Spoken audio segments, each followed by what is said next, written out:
I've been thinking lately about this idea that all businesses are really consumers.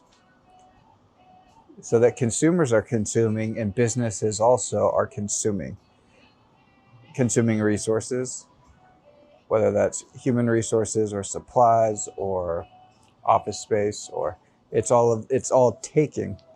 And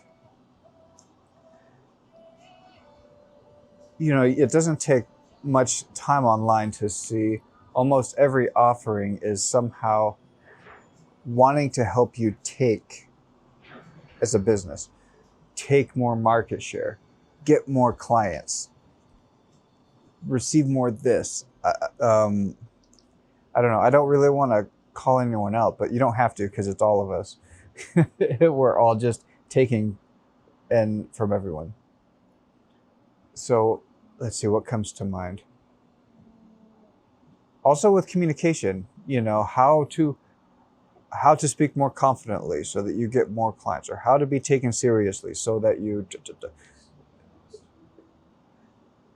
so they're wanting to take your resources, and then you want to take from them this knowledge so that you can go and take. And then this spiritual practice comes to mind, which is to not need anything from anything.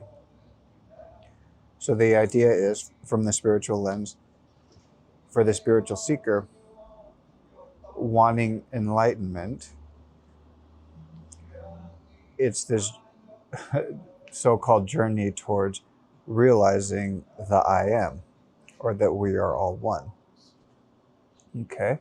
So even, you don't have to be a spiritual seeker at all or care about spirituality at all, but you can get this concept that, the seeker is wanting this idea of we're all one.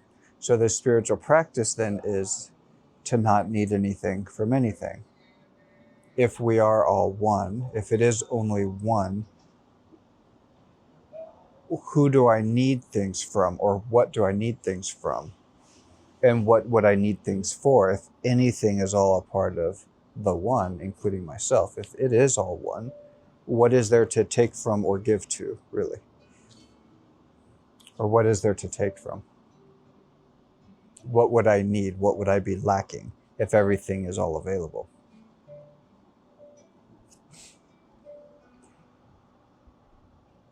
And it's a cool practice to think about, whether you're a spiritual seeker or not, just as an exercise, to take a day and experiment. Okay, I will approach this day as though I do not need anything. And this can be for you personally or for yourself as a business, whether you're an entrepreneur or you have a storefront or you offer a service or whatever. So for a full day, in every interaction you take, whether this is personal or professionally, to approach it as though there's nothing you need to gain from the interaction or from the exchange, nor is there anything that you can lose from the interaction or the exchange. And notice how that shifts. One of my favorite song lyrics is from a Paul Simon song, and it says, "Nothing is different, but everything's changed." And so it is with this.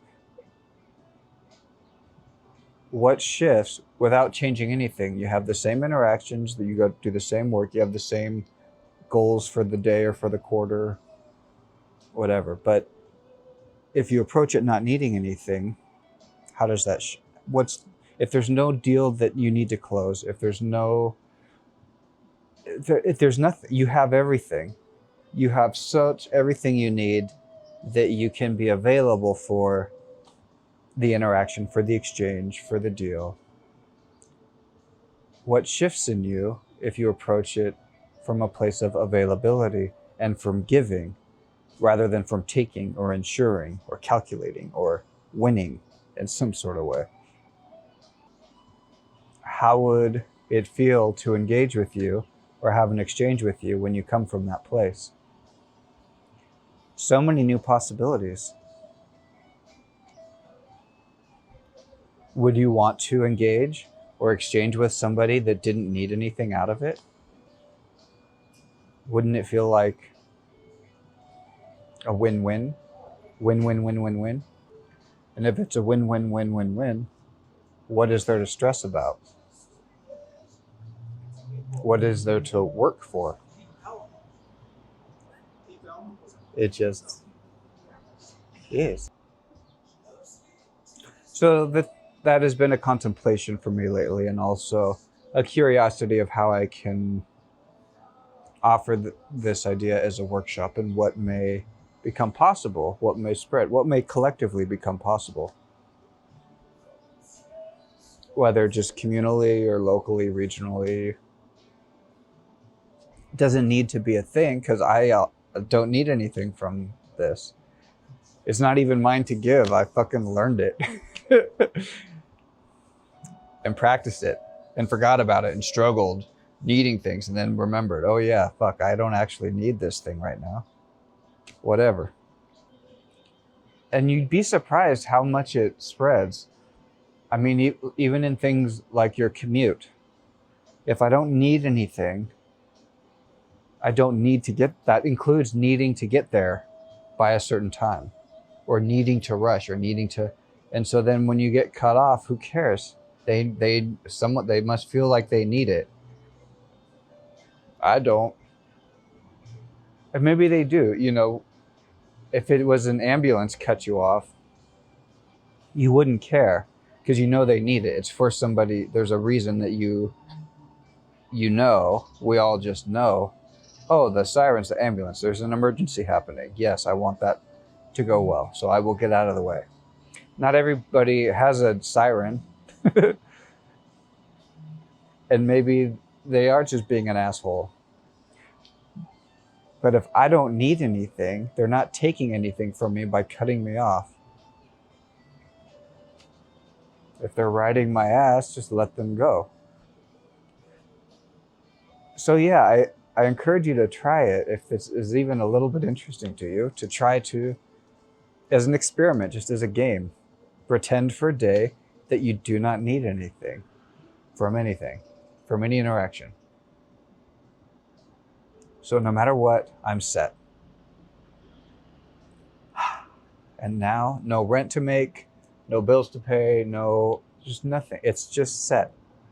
I don't even need to become wealthy. So if you're like wanting to invest, or if you're playing stocks or whatever, or pre-IPO, whatever, if you're making big moves, they are big moves. I don't mean to air quote your big moves. They're fucking awesome. But if you're investing, same thing. If you don't need the return, like, what is wealth? Like, investing because I need something, and in 3 years or 5 years or in 10 years I want to be able to. Is that really abundance? Or is it abundant to invest in something because you love the idea, or you love the potential, or you love the team or the group or the one spearheading it? You love this vibe. It's not all a vibe, like, use your wisdom, but you get the idea that by investing, if I don't need a return, how different does that feel? I heard a marketing figure recently. I won't name who it is, because I'm super paraphrasing, and so it's just easier. Rather than misquote, I'll just paraphrase whoever.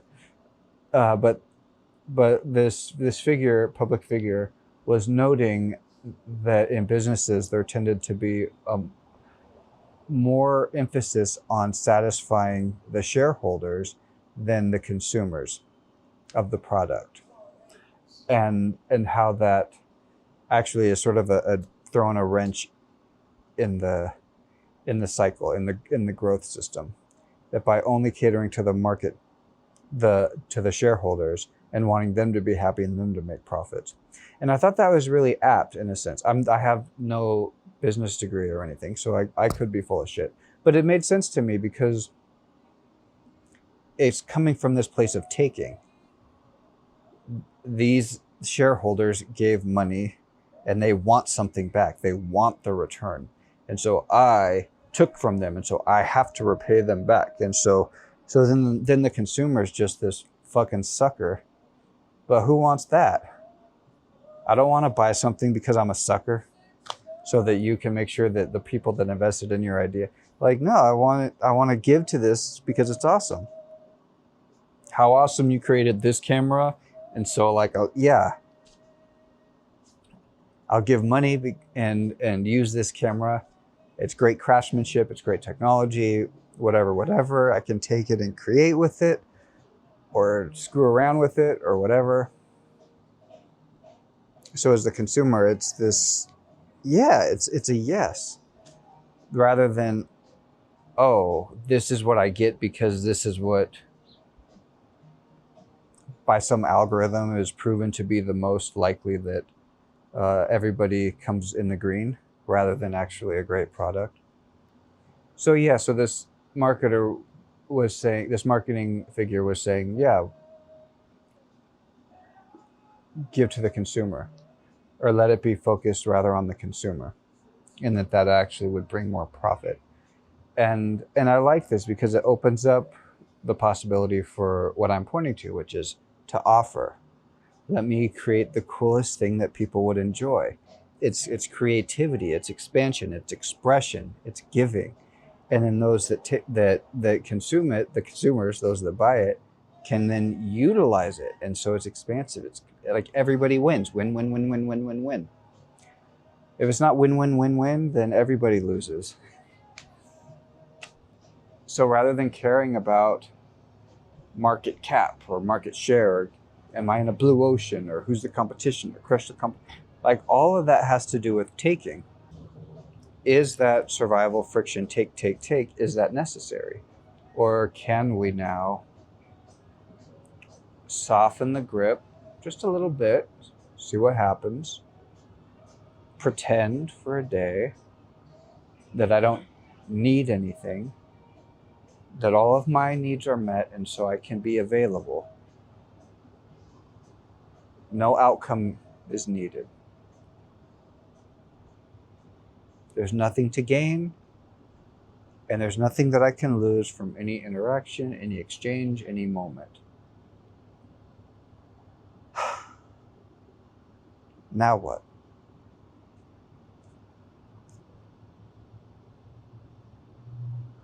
And feel into that openness and just see for yourself whether or not I'm full of shit.